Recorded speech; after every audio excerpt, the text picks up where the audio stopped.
Hello aspirants and welcome again to Legacy IAS Academy. In this lecture, we will be discussing about the India and the European Union's free trade agreement, that is FTA, and we'll understand why it can be a win-win situation for both of them. So let's get started with the news. So what is the context?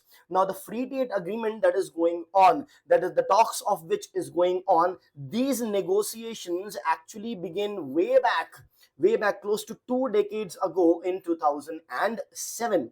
Now, what was the aim of this free trade agreement? So, free trade agreement is an agreement wherein the two parties, in this case India and a group of countries, that is European Union, so two parties, they decide to reduce, to lower, to eliminate the trade barriers. The trade barriers as in the monetary trade barriers. For example, you have the custom duties, the tariffs, the trade tariffs that are imposed. Once you do that, what will happen is the two parties will be able to trade more and more with each other because the duties will be reduced, so the things would become cheaper. The exports of one country will be cheaper imports for another country and vice versa. So that is exactly what these two countries wanted to do. These two countries wanted to have a comprehensive free trade agreement. Comprehensive means a free trade agreement which will lower the tariff on a lot many goods and services. So comprehensive FTA on goods and services, talking about investments, IPR, that is intellectual property rights, procurement, competition, so on and so forth. So encompassing a lot many things. Now in 2013, this hit a roadblock and it was revived again in 2022. Now, why are we discussing it now? Because the discussion are now going on as we speak. It had been revised in 2022 and it is moving forward now. So the current focus of this trade agreement is the sustainability, digital trade and resilient supply chain. We will discuss them as well in detail. So we know it's almost 2 decades old, but if we do it now, it might be a win-win situation for both the parties involved. We'll discuss why so.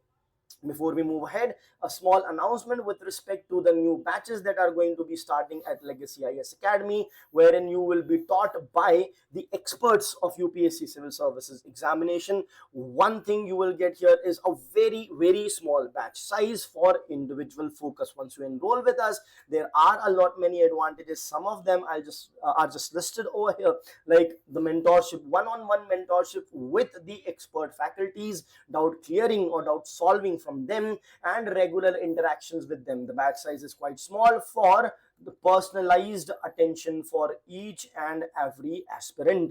There will be daily mains answer writing practice. There will be test series for both prelims and mains, and we have a 360-degree approach for current affairs, wherein the entire week's current affairs is covered in live classes. So if you are interested to enroll with us, you can simply download the app or log on to our website or call the numbers that are mentioned over here. So now let's continue with the lecture. So what are the legal provisions for these FTAs, especially when the European Union is also involved? So this FTA, when it comes into force, it will be guided by the Vienna Convention on Law of Treaties. Now, treaty itself is a law, so it can be said as that this Vienna Convention of Law of Laws. Vienna Convention on Law of Laws. That means the law of the treaties that are signed. This Vienna Convention is there in 1969. As per their guidelines, the treaty would be signed. It works on the principle of pacta sunt servanda. Now, these are the words you should remember. UPSC can directly ask you its meaning itself. It means treaties binding once ratified. That means once you ratify it, once you sign and ratify it, it will be binding on you. You need to carry out the guidelines that are mentioned in it. Now, what are the steps involved? First, the proposal will be there. Of course, what is being proposed, then whatever is being proposed might be in raw form, in the sense that usual English language, in a layman's language, and then that needs to be drafted legally. Then subsequently the consensus needs to be developed, the signature and ratification will then take place. I hope that's clear. These are the processes that will happen. Now, what are the economic asymmetries? Means the points that are creating issues between the two countries. With respect to European Union, they are demanding deeper tariff rate cuts. See, India, usually being a developing country, we have higher tariffs. So European Union is demanding a deeper tariff cuts, especially on the industrial goods. Retail and services access is also what the European Union demands. That means they don't just want to export the industrial goods, they also want to export the retail goods, the services also they want to export. So this is what they are demanding. Now, what is India's stance? India wants flexibility in agriculture. For example, see, we need to defend our farmers, we need to protect them, we need to safeguard them, so we cannot be making them vulnerable or susceptible to the for imports from foreign countries, which will, cost them will be a big burden on our farmers, because their produce will not be viable. Then it will be viable, but their realization of price would be lower. That is what. Then the data rules. India says that, see, if you want services access, there will be data involved. Indian data will be stored in India. That is what India wants. European Union does not want that. So that is again a bone of contention. And the movement of person is also what India wants, so that more and more people can be going to European Union.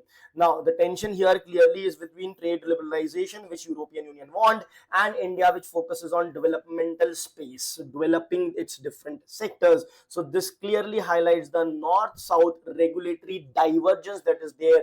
The north or the western world wanting something else, the southern world, the third world or the developing nation wanting something else. Now, what is the geopolitical significance of this? Now, of course, geopolitical significance is immense over here, because you when you come up with free trade agreement with each other, you will be trading more with each other, so your dependence on other countries will reduce. That is the thing. Your dependency on other countries will reduce, and when two countries are trading with each other, they are going to support each other in various other domains as well.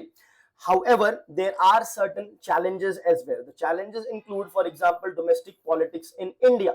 Now, market access, if India provides certain market access in certain sectors, the industry, the industrial individuals, personnel, and the public of India can criticize that, can stand against that, and India is a democratic country, so we have to take care of what the people want, because it's a democracy. So domestic politics is going to play an important role. As far as European Union is concerned, they have a complex ratification process, because they have that European Union decision, but at the same time individual countries should also agree, because European Union is as good as tens of different countries who are involved. But there are going to be immense opportunities in the sense that India, for this India European Union free trade agreement can be a blueprint for its FTA with Canada, Australia, as well as other countries. It will promote sustainable growth, digital economy. It will create a resilient supply chain. We will have, for various goods and services, we will have another market available to us, and for our exports also we will have a huge market. European Union means all the European countries which are a part of it. Of course, Britain has exited it, so with Britain we are working separately. It is going to enhance the bilateral trade. The trade is going to go up. Both the exports and imports are definitely going to go up. So India's global trade footprint is going to strengthen here. The way forward could be that India, European Union. So basically, both of them will be getting helped. So whatever the benefits have been mentioned, it will accrue to both of them. So there will be economic as well as geopolitical benefits that it will accrue. Even European Union can reduce its dependence on China, because India will then become bigger and bigger trading partner, not as big as China in the near future, but certainly bigger than what it is. And it is also going to contribute to India's vision of Vikasit Bharat by 2047. So in the end, it can be a win-win situation for both the countries, if both the countries can basically compromise on certain thing in order to reap the benefits of the other things. Thank you.